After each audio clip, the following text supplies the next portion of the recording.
Minister Harris, colleagues of the Irish Pharmaceutical Healthcare Association and affiliates, distinguished guests, who thank you for being here this evening, and ladies and gentlemen, it is my great pleasure to welcome you. And I want to especially welcome Minister Harris and thank you for agreeing in your schedule, that's quite hectic, to address us tonight. I welcome too our many guests who work with us in so many different capacities. And a special thank you to all of our speakers today, and some of you are here this evening. I think you gave us a lot of thoughts for the day and to help us in the future. But as developers of medicines, we do not work alone. From self-care to care in the community, from hospital to hospice, we, the researchers and the manufacturers of medicines, are delivering innovation to healthcare professionals to manage acute and chronic conditions to make the life better for people. And we share a common cause, and that's the patient's interest. And we are a global industry with a deep presence in Ireland. And just around the corner from us here this evening in Golden Lane is Kevin Street. And I don't know if many of you are aware, but this is the ancient part of the city excavations earlier on this year, uncovered a 17th century apothecary shop. And among the items discovered were oyster shells, filled with chemicals and pots containing powders of unknown origin. So our professional forebears were here before us. Now, I am glad that we are following in their footsteps and glad to report, I am sure, that standards have risen since that time. And also that the science has developed, life expectancy has increased enormously, and medicine has fundamentally changed how life is experienced. But we are 47 companies, international companies, with a commercial presence in Ireland.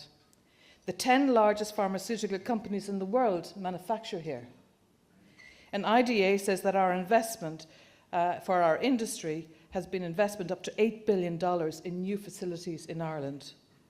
This investment supports the economy, it supports the national finances, our health service, and also our medicines. And innovative medicines are made in Ireland by sophisticated and advanced manufacturing.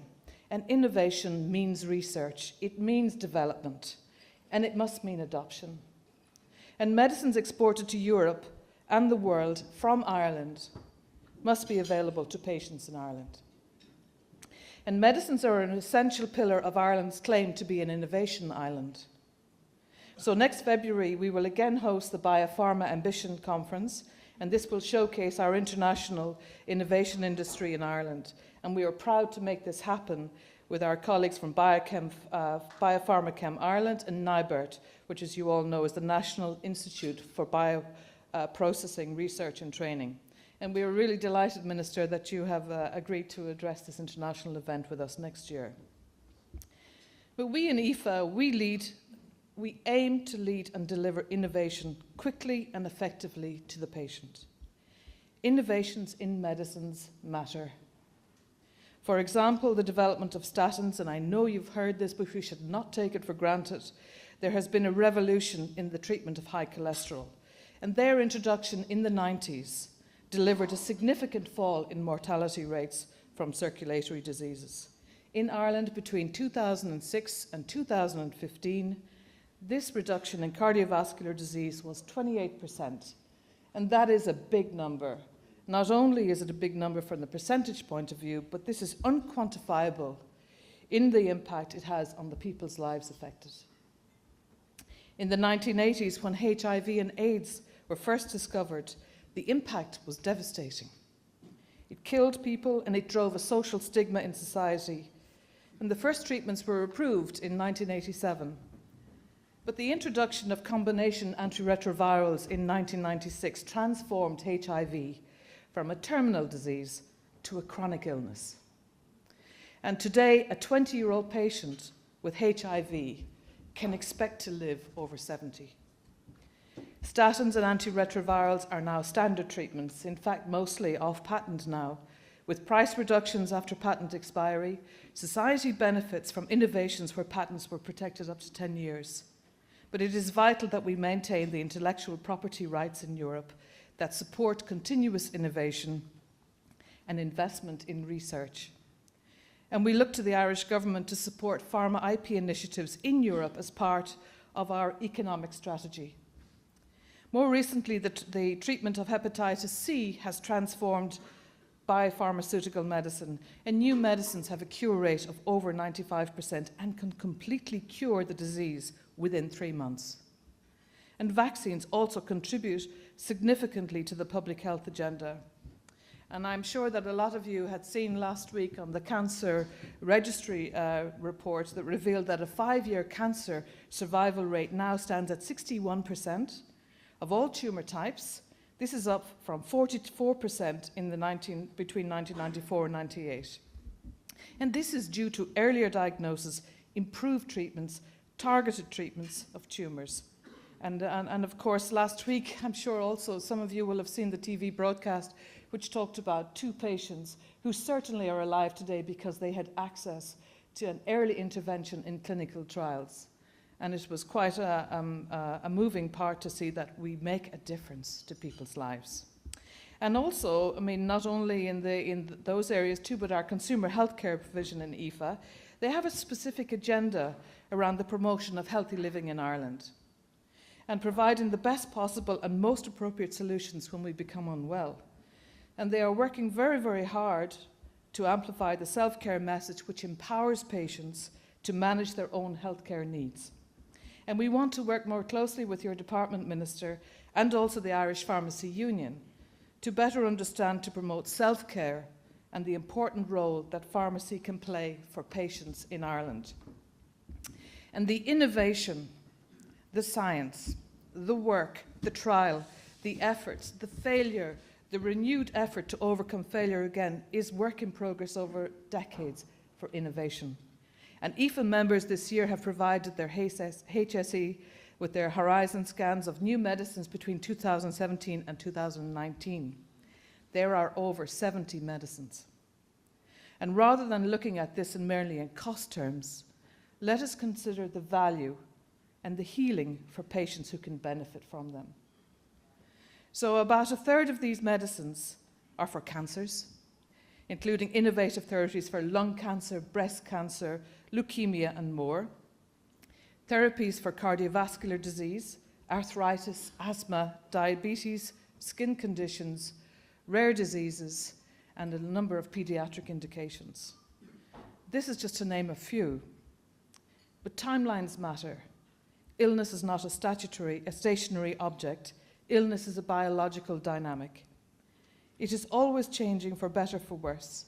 All of us know the number of days that we take off sick, that we were off sick, that we had traced the trajectory of our illness from the first day we felt a symptom to the time that we became better or the pain went away. And in the lives of patients, time is very important, and for the seriously ill, it is especially so. And as an industry, we signed up in good faith to our supply agreement last year, expecting that it would enable us to plan for the next 4 years in terms of price reductions, but more importantly, for the process of reimbursement of new medicines. And Minister, there has certainly been certainty around the price reductions and the rebates that we have paid. We have all felt them, accepted them as part of the parcel of the agreement. It is a price that we were prepared to pay to support the health system and to enable savings to be reinvested in the wider health system and to enable savings to be reinvested in, for the funding of new medicines. On the issue of timely access of new medicines to patients in Ireland, we are not doing well. Ireland is not yet the best small country to be ill in if you need a new medicine, and only 1/5 of new cancer drugs launched internationally in 2014 and 15 were available in Ireland in 2016. And Ireland performs the worst among our peer group in Western European countries by this measure. And as regards orphan drugs, reimbursement is half as successful and takes 50% longer on average.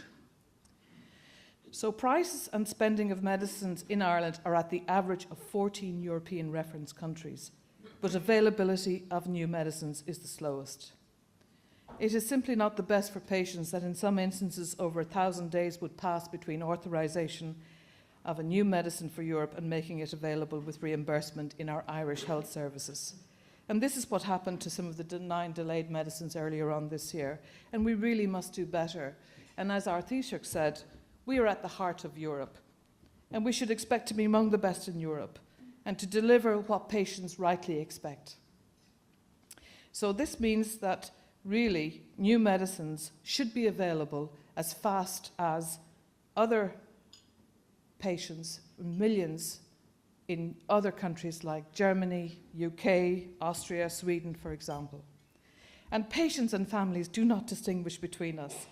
The HSE, the NCPE, the Departments of Health, the Departments of Public Expenditure, they look at government and they look at companies and they ask people, why can't you just sort it out? But together, I think we have the capacity to do that.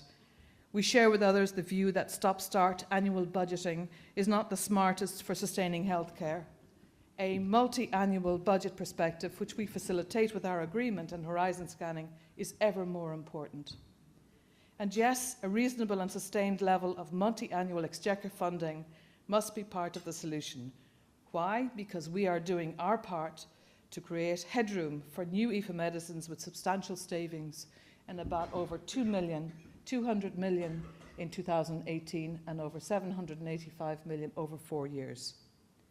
And we are meeting every commitment we made in the agreement, every single savings measure on time, on target, yet new medicines are simply not being made available to patients in a timely way. And sustained new exchequer funding is necessary for best patient outcomes. And just like in Europe, and just like in the best performing health services, we don't want it out of control growth, but reasonable, adequate, foreseeable funding growth.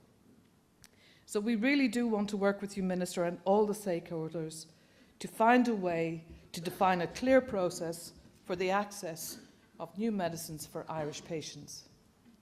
And we already work in good partnerships with key stakeholders for the Falsified Medicines Directive, which is a project that is looking at significant safety measures against counterfeiting for patients. And we have a number of stakeholders within that group who have worked together to get there. And we are now the best in Europe for preparing for this. We are actively engaging with the Revenue and the HPRA in anticipating the challenges of Brexit, so that we can be ensured that we continue the supply for Irish patients and uncover any issues and anticipate in case Brexit brings to us.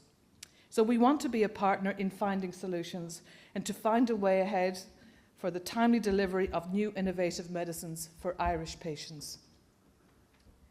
Developing medicines is like planting trees. It is the legacy each generation leaves for the next. Future progress in care and cures will only be realised if investment continues, if innovative medicines, once approved and manufactured, are delivered to patients. There is no valid reason for Ireland to fall behind now. The financial crisis is over. We are an innovation island. We are a people who deeply care about our families. We are passionate about our community. And we should not just be one of the best countries at making medicines in Europe, we should be one of the best in making new medicines available. So, Minister, ladies and gentlemen, thank you for coming tonight. Thank you all for your engagement and for your support. As President, I want to take this time to thank every member of IPHA, of the board, of the strategy board, of the consumer division, and without them my job would certainly be impossible. And on my own behalf, and on behalf of the board, of all our members, I also want to thank the executive team, and your work is very much appreciated. So thank you very much, and thank you for listening.